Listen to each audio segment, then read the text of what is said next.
Please Ravinder రావు మీరు ఇట్లా running కామెంట్లు చేయొద్దు ఇవాళ ప్లీజ్. ప్రకాష్ గారిది తప్ప మహేష్ కుమార్ గౌడ్ గారిది తప్ప ఎవరు క్రాస్ టాక్ చేసినా వాళ్ళది రికార్డు నుంచి తొలగించండి. వర్గీకరణ రిపోర్ట్ను పెట్టినందుకు ప్రభుత్వాన్ని హృదయపూర్వకంగా అభినందిస్తున్నాం సార్. ఇది చాలా ఏండ్లుగా పెండింగ్లో ఉన్న సమస్య. గతంలో కూడా కేంద్రంలో యూపీఏ ప్రభుత్వం అధికారంలో ఉన్నప్పుడు కూడా ఒక ప్రయత్నం జరిగింది ఉషా మెహ్రా కమిటీ ఆధ్వర్యంలో. మరి మన్మోహన్ సింగ్ గారు ప్రధానమంత్రిగా ఉన్నప్పుడు వేసినప్పుడు కూడా అది సఫలం కాలేదనే విషయాన్ని కూడా ఈ సందర్భంగా సభ దృష్టికి తీసుకొస్తున్నారు సార్ అధ్యక్ష. మరి ఈ రికమెండేషన్ చేసేటప్పుడు కూడా కమిషన్లు తమ పరిధిని దాటి రికమెండేషన్ చేయడాన్ని కూడా దయచేసి రిపోర్ట్లో పెట్టినప్పుడు ప్రభుత్వాలు దాన్ని స్పష్టంగా చూడాల్సిన అవసరం బాధ్యత కూడా ఉంది. అసలు క్రీమీ లేయర్ అనే పదం ఎక్కడి నుంచి వచ్చింది అధ్యక్ష? ఎవరు కనిపెట్టినాడు? ఎక్కడైనా రాజ్యాంగంలో క్రీమీ లేయర్ అని ఉందా? రిజర్వేషన్ల మీద రాసినప్పుడు అంబేద్కర్ గారు కానీ మిగతా వాళ్ళు కానీ మెన్షన్ చేసినారా? దయచేసి అటువంటి అంశాలని టోటల్గా డిఫర్ చేయాల్సిన అవసరం ఉన్నది, బాధ్యత కూడా ఉంది. అది బీసీలకు కూడా వర్తించకుండా చేయాల్సిన బాధ్యత కూడా ప్రభుత్వాల మీద ఉంది. సామాజిక వెనుకబాటుతనంతో ఇవన్నీ రిజర్వేషన్లు వస్తాయి తప్ప ఆర్థికపరమైన అంశాల మీద రాలే. ఆర్థికపరమైన అంశాల మీద రిజర్వేషన్లు ఇవ్వకూడదని సుప్రీంకోర్టు ధర్మాసనం తీర్మానం చేసిన తర్వాత కూడా ఇలా ఈడబ్ల్యూఎస్ రిజర్వేషన్లు సిగ్గు విడిచి కేంద్ర ప్రభుత్వం తీసుకొచ్చింది. వాటికి అన్ని పార్టీలు మద్దతు పలికింది. అదే బీదల పట్ల బీసీ ఎస్సీల పట్ల ఏ రిజర్వేషన్ ఏ కార్యక్రమాలు తెచ్చినా వాటిని భిన్నంగా మాట్లాడడం అనేది మరి అలవాటైందన్న విషయాన్ని ఈ సందర్భంగా నేను మనవి చేస్తున్నా. ఇవాళ మీరు ఏది తీసుకొచ్చినా ఏ రెజల్యూషన్ తెచ్చినా కోరుకునేది ఏంటంటే రేపటి నుంచి ఇంప్లిమెంట్ అవుతుందని. మీరు వర్గీకరణ మీద తెస్తే ఇమీడియట్గా అది ఇంప్లిమెంట్ కావాలి. లేదంటే రేపు 1,00,000 డప్పులు 1000 గొంతుకలు మళ్ళీ మోగి మళ్ళీ మిమ్మల్ని మేల్కొల్పే పరిస్థితి తీసుకురాకూడదు. వాటిని చేస్తే వాళ్ళన్నా కనీసం వాటిని సంబరాలు చేస్తారు, మీకే సంబరాలు చేస్తారు. దయచేసి అటువంటి ఆలోచనలు చేస్తే మంచి సమాజంలో ఉన్న ఆందోళనని తగ్గించడానికి మీరు ప్రయత్నాలు చేయాలి. ఇవాళ మీరు మొదటి పెట్టిన తీర్మానం కూడా వీఆర్ నాట్ డిఫరింగ్.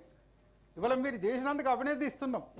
కానీ ఎట్ ది సేమ్ టైం బీసీలకు ఒక రకమైన ఒక మోటుగా చెప్పాలంటే కట్టబెట్టి కేరింతలు కొట్టమన్నట్టున్నది మమ్మల్ని. ఇవాళ బీసీ సమాజంలో ఏ ఒక్కడు కూడా హ్యాపీగా లేడు.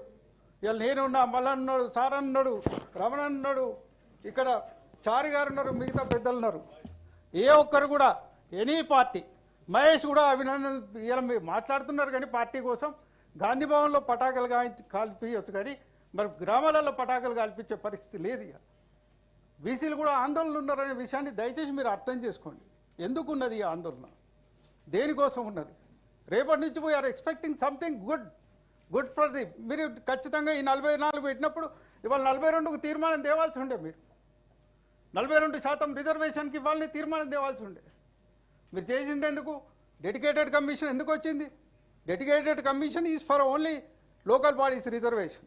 ఈ అంచనాలన్నీ ఎందుకు వచ్చినాయి? 42 కంటే ఎక్కువ ఉన్నారని తెలిసింది కదా. ఇమ్మీడియట్గా 42% రిజర్వేషన్ తీసుకురండి. People will appreciate you.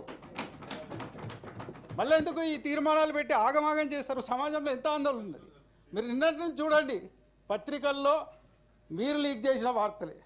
నిన్నటి నుంచి పత్రికల్లో ఏం వార్తలు వస్తున్నాయి, డిబేట్లలో ఏం నడుస్తుంది? ఏ ఒక్క పత్రికన్నా మీకు సానుకూలంగా రాసిందా? ఏ ఒక్క డిబేట్లోనన్నా ఒక్కొక్క మేధావన్నా మీకోసం అనుకూలంగా చెప్పిండా? ప్రభుత్వం చేసే ఏ కార్యక్రమైనా ప్రజల్లో ఒకటికి వెళ్లాల్సిన అక్కర ఉన్నది, ప్రజల్లో సంబరాలు సృష్టించాల్సిన అక్కర ఉన్నది. కానీ వ్యతిరేకతను తెచ్చుకునే పరిస్థితులలో ఇటువంటి కార్యక్రమాలు ఉండొద్దని నేను ప్రభుత్వానికి మళ్ళొకసారి అప్పీల్ చేస్తున్నాను. పాత చరిత్రను దవ్వుకుంటే చాలు ఉంటుంది సార్. స్వతంత్రం వచ్చిన నాటి నుంచి కులగణనకు ఎవడాడ్డా అంటే కథ చెప్పడానికి బోలెడంత ఉన్నది, మా దగ్గర రికార్డు ఉంది. కానీ అది చెప్పదలుచుకోలేదు ఇప్పుడు. It is not the issue.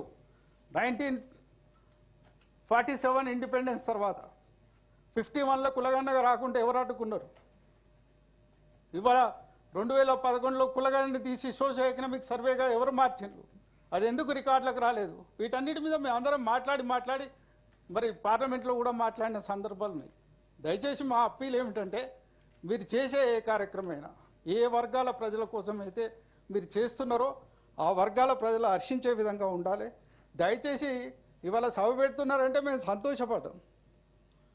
మీరు ఏదో రకమైన కంక్లూజన్కి వస్తారేమో అని మళ్ళీ తీసుకొచ్చి ఒక తీర్మానం పెట్టి మాకు సంబరపెట్టి మళ్ళీ మీరు ఒట్టిగా పెట్టి పోతే దీనివల్ల ఉపయోగం ఏంటి సార్? మళ్ళీ రేపు పోతున్న బిల్లో ఆర్డినెన్స్ ఏదో తేవాలి కదా. మీరు మీకు వచ్చే చట్టబద్ధమైన ఇబ్బందులు 50% దాటే ఇబ్బంది మీరు ఆర్డినెన్స్ తెచ్చినా వస్తుంది, బిల్లు తెచ్చినా వస్తుంది. ఇవాళనే తెస్తే సంబరపడే వాళ్ళం కదా. ఏమైతే అందరం కలిసి ఫేస్ చేస్తాం కదా. మేము ఎవరం వ్యతిరేకం లేదు. మీరు ఏంటి మీతో పాటు ఆల్ పార్టీ డెలిగేషన్లో మా పార్టీ మీ పార్టీకి సంబంధించిన అందరూ కూడా మీ వెంబడి వస్తారు. మీరు ప్రధానమంత్రి దగ్గర తీసుకుపోతారా, పార్లమెంటుకు తీసుకుపోతారా, ఇంకెవరి దగ్గర తీసుకుపోతారు? సమాజం అంతా ఒక్కటై కలిసి నడవడానికి సిద్ధంగా ఉన్నది ఈ 2 ఇష్యూల మీద. దయచేసి మీరు అర్థం చేసుకోండి. దీని మీద ఎవరో వ్యతిరేకత చేసి ఎవరో చెప్పి మాట్లాడడానికి కాదు. దయచేసి కొన్ని ఇష్యూస్ కామన్ ఇంట్రెస్ట్, ఇది సమాజ హితం కోసం చేసే పనులు ఇవి.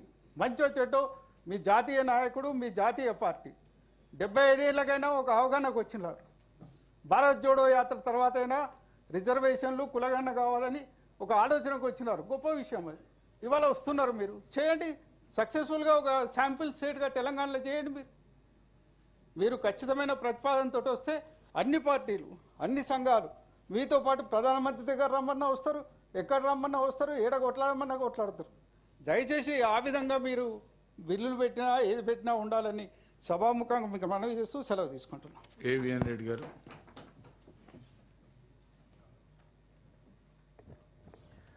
చైర్మన్ సార్,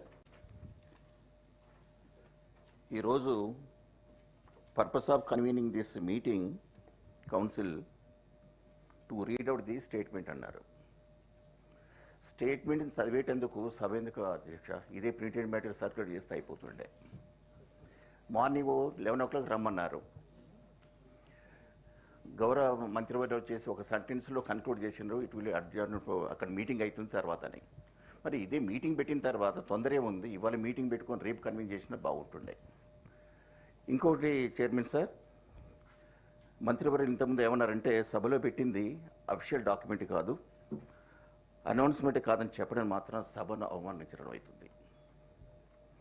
హౌస్లో పెట్టింది ప్రతి ఒక్కటి కూడా డాక్యుమెంట్, అఫీషియల్ డాక్యుమెంట్ అవుతుంది. అవును, అఫీషియల్ డాక్యుమెంట్ ఇది. ఇంతకుముందు అన్నారండి. తర్వాత ఇంకా గౌరవ ఉప ముఖ్యమంత్రి గారు ఏమన్నారంటే ఏ సర్వే కూడా సైంటిఫిక్ సర్వే కాదు అని అన్నారు. Previous not this. ఇప్పుడు నేను దీనికి అధ్యక్ష ప్లీజ్. అధ్యక్ష, నేను కొద్దిగా కరెక్ట్ చేయాల్సిన అవసరం ఉంది. నేను ఈ సభలో పెట్టింది చాలా సైంటిఫిక్ సర్వే అని చెప్పాను మీకు. ఈ రకంగా ఇంతకుముందు సమగ్రంగా సమాజంలో ఉన్న అన్ని కులాలని అన్ని రకాలుగా, అంటే ఆర్థిక, రాజకీయ, సామాజిక, విద్యాపరంగా కూడా అన్ని కుటుంబాలని సైంటిఫిక్గా చేసిన సర్వే లేదు అన్నాను. దీన్ని కాదనలే, ఇది ఇంతవరకు లేదు. ఇది చారిత్రాత్మకంగా మొట్టమొదటిసారి తెలంగాణలో జరిగిన ఒక గొప్ప సర్వే అని చెప్పాను. మీరు వేరే రకంగా అర్థం చేసుకున్నట్టుంది. Please, thank you. తర్వాత గత ప్రభుత్వం